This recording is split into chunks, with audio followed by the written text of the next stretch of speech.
رسول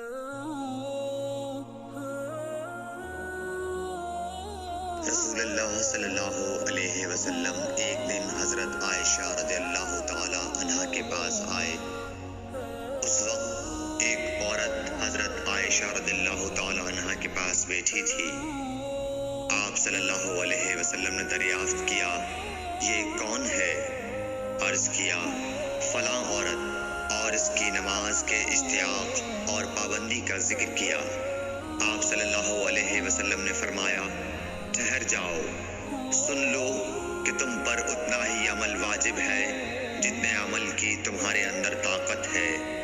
اللہ کی قسم، ثواب دینے سے اللہ نہیں اکتاتا، مگر تم عمل کرتے کرتے اکتا جاؤ گے، اور اللہ کو دین کا وہی عمل زیادہ پسند ہے جس کی ہمیشہ پابندی کی جا سکے، اور انسان بغیر اکتائے اسے انجام دے۔